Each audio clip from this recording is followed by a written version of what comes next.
dan selamat sejahtera. Hari ini saya akan mengajar tajuk pengameran. Pada siri yang pertama, saya dah pun mengajar tajuk berkaitan dengan kameran tak tentu. Jadi hari ini saya membawakan tajuk kameran tentu.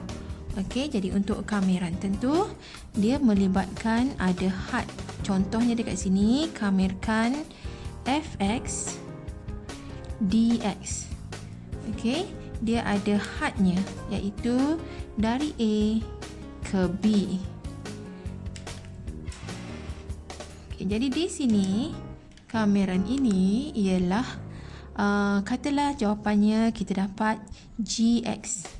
Bila dalam kameran tak tentu, kita tulis dia sebagai GX tambah C. Ada C dia. Okey, ini hadnya dituliskan di ujung sini, A, B. Okey, apa maksud had dekat sini? Ialah mula-mula kita gantikan B. Okey, gantikan B, G, B. Okey, kemudian tambah C.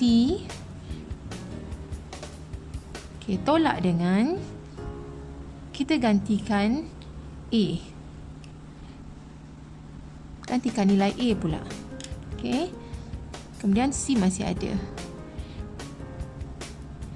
Okey, macam tu. Kemudian di sini kita dapat jawapannya ialah G, B, tolak GA.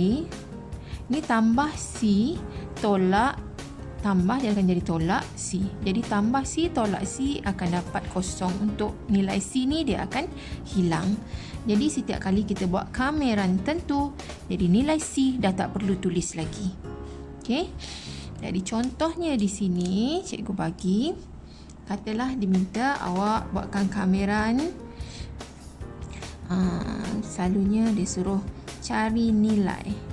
Okey, katalah yang pertama kamerkan, okey, iaitu dari 1 ke 3, dalamnya telah 2 tolak 5x dx.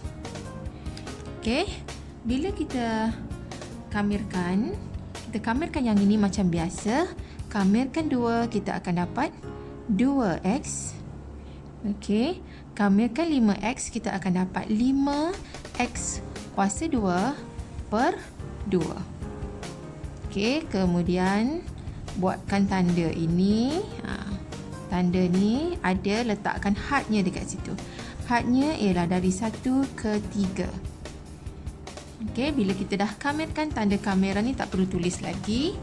Jadi kita dapat di sini ialah mula-mula kita gantikan 3 di dalam X. Okey, buat macam ni. Masukkan 3. Okey, tolak 5. Gantikan 3. Kuasa 2. Okey, per 2. Okey, macam tu. Kemudian kita tolak, ingat ni, tolak, masukkan 1. 2 darab dengan 1. Okey, tolak, ikut ni semua, gantikan ni 1 pula. 5, masukkan 1, kuasa 2 per 2. Okey, jadi kita dapat di sini 2 kali 3, 6. Tolak dengan 9 kali 5, 45 per 2. Okey, kemudian tolak dengan 2. Tolak dengan 5 kali 1, 5 per 2. Okey, kemudian kita selesaikan. Ini 6 tolak dengan 45 per 2. Buka kurungan, tolak 2, tolak, jadi tambah 5 per 2. Jadi kita dapat dekat sini 6 tolak 2 ialah 4. Tolak 45 per 2 tambah 5 per 2. Jadi sama dah bawahnya per 2. Tolak 45 tambah dengan 5 ialah negatif 40 per 2. Jadi kita permudahkan sini. Dapat 20. Jadi dapat 4 tolak dengan 20 ialah negatif 16. Okey, jadi ini cara penyelesaiannya. Jadi bila setiap kali kita kameran, tentu kita tak perlu lagi tulis nilai C sebab C dia akan hilang. Okey.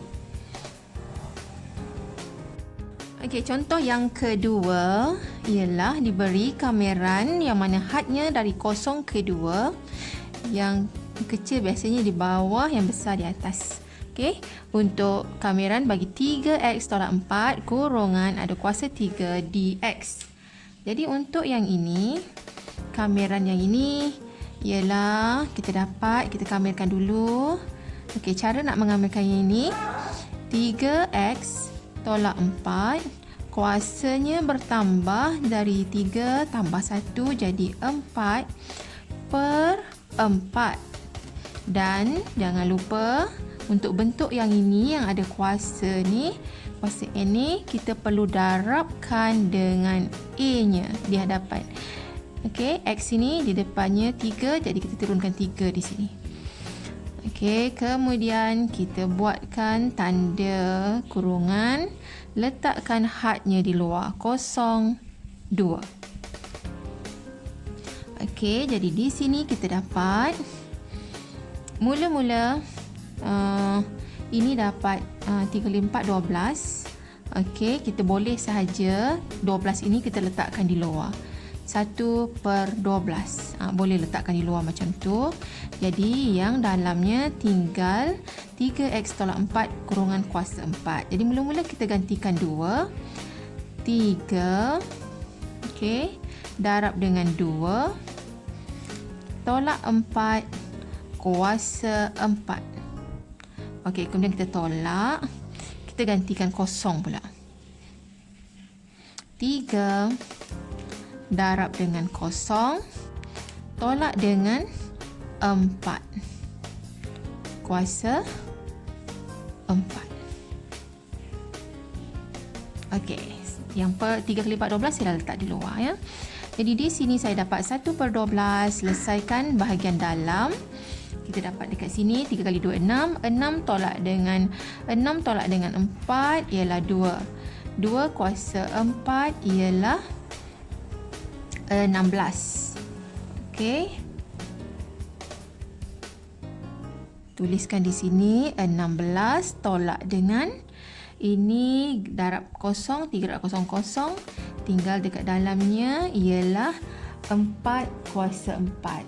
Jadi dekat sini 4 darab 4 darab 4. Okey, 256.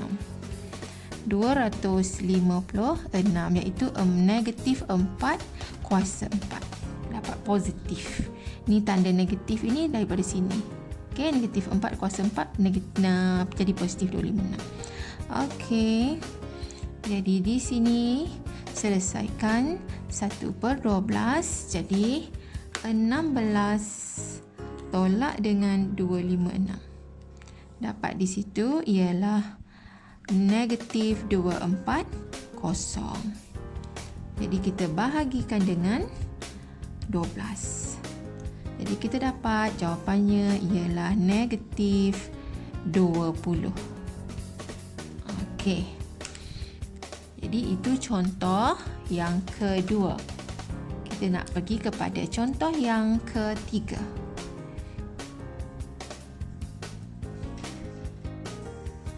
Diberi kameran dari 0 ke 1 fx dx nilainya ialah 5 dan diberi kameran daripada 0 ke 2 hadnya gx dx ialah 3. Okey, soalannya nilaikan. Yang pertama, kameran daripada 1 ke 0 fx dx. Okey, fx, jadi kita merujuk kepada fungsi fx di sini. Kalau kamerkan daripada 0 ke 1 ialah 5. Tetapi sekarang terbalik, 1 di bawah, 0 di atas. Bila terbalik, okey, nilainya kita kena tukar, iaitu kita samakan macam sini. Untuk tukarkan dia, jadikan dia sama daripada 0 ke 1 fx dx. Okey. Sepatutnya daripada 1 ke 0. Kita nak tukar dia menjadi 0 ke 1 supaya sama macam ni, kita kena letak tanda negatif. Jadi di sini negatif 0,1 fx dx nilainya ialah 5. Jadi kita dapat negatif 5. Okey, untuk soalan yang kedua, saya beri kamirkan daripada 0 ke 1, 2fx tolak 3gx tambah 4 dx. Okey, pertamanya saya tukar soalan ni, kamirkan daripada 0 ke 1. Okey, jadi di sini langkah yang pertama kita kena asingkan dia. Okey, jadikan dia 3 ungkapan. Kamirkan daripada 0 ke 1, 2 fx dx. Okey, yang kedua ni tolak. Kamirkan daripada 0 ke 1, 3 gx dx. Okey, kemudian yang ketiga ni tambah. Kamirkan daripada 0 ke 1, 4 dx. Okey, jadi saya pecahkan dia kepada 3 yang berlainan. Okey, kemudian barulah buatkannya. Kalau yang ada 2 ini, saya letakkan dia di luar. 2, 0, 1 fx dx. Tolak 3 ni ada, letakkan di luar. 3 gx dx. Okey, yang ini bila kamirkan 4 macam biasa, bila kamirkan 4 kita dapat 4x. Okey, yang ini saya dah kamirkan 0, 1. Saya kamirkan. Yang ini belum, yang ini belum. Okey, seterusnya ini 2. Kamirkan daripada 0 ke 1 fx dx ialah 5. Saya gantikan. Yang ni digantikan dengan 5. Tolak. Turun 3. Kamirkan daripada 0 ke 1 gx dx. 0 ke 1 gx dx nilainya ialah 3. So masukkan 3. Tambah yang ini macam yang tadilah kita buat, iaitu kita masukkan 1. Kemudian tolak, kita masukkan 0. Okey. Jadi kita dapat di sini 10 tolak 9 tambah, okey, ini 4 tolak dengan 0. Okey, macam ni ya. Ni 4 tolak dengan 0, kita dapat 4. Jadi tambah 4. Jadi di sini 10 tolak dengan 9 ialah 1. 1 tambah 4 ialah 5. Jadi jawapannya untuk yang kedua ini ialah 5. Bagi contoh yang keempat, diberi bahawa kamirkan daripada 0 ke 2 fx dx sama dengan 5. Kamirkan daripada 0 ke 3 fx dx sama dengan 6. Okey, soalannya kamiran daripada hadnya 2 ke 3 fx dx. Okey, 2 ke 3. Kita dapati 2 tu di sini dan 3 tu di sini. Macam mana kita nak menggabungkan kedua-dua ini supaya jadi kamirkan daripada 2 ke 3. Jadi yang ini apa yang kita boleh buat? Yang penting 2 mesti di bawah. Okey. Yang di sini 3 mesti di atas. Okey. Yang ada dalam soalan dekat sini, yang ada 2 ialah yang ini. Jadi kita kena buat 2 terbalikkan. Kosongkan atas fx dx. Okey, yang ini pula 3 ada kat sini. Jadi 0 ke 3 fx dx sama dengan apa? Jadi kita tengok dekat sini. Kalau ini sama dengan ini, bermaksud ialah sama dengan kamiran daripada 2 ke 3. Seperti apa yang soalan kehendaki. Kalau ininya sama. Ini sama dengan ini, bermaksud kita dapat nilai nanti ialah kamirkan daripada 2 ke 3 seperti dalam soalan. Okey, jadi sekarang kita masukkan nilainya, iaitu kamirkan daripada 2 ke 0 f(x) dx. Tengok dekat sini. Tapi 5 ini ialah untuk kamirkan daripada 0 ke 2. Yang di sini 2 ke 0. Tadi cikgu dah tunjuk, kalau terbalik tandaan daripada apa yang diberi, nilainya jadi negatif. Jadi dekat sini, daripada 2 ke 0 f(x) dx bertentangan dengan ni, maka kita tulis dia sebagai negatif 5. Okey, tambah dengan 0 ke 3 f(x) dx sama sebiji macam ni, jadi ambil saja nilai 6. Jadi kita dapat negatif 5 tambah 6 ataupun 6 tolak 5, nilainya ialah 1. Okey, jadi cikgu harap cikgu dah terangkan semua sekali berkaitan dengan kamiran tentu. Okey, cikgu harap awak dah pun faham dan bolehlah jawab soalan-soalan nanti dengan betul. Okey.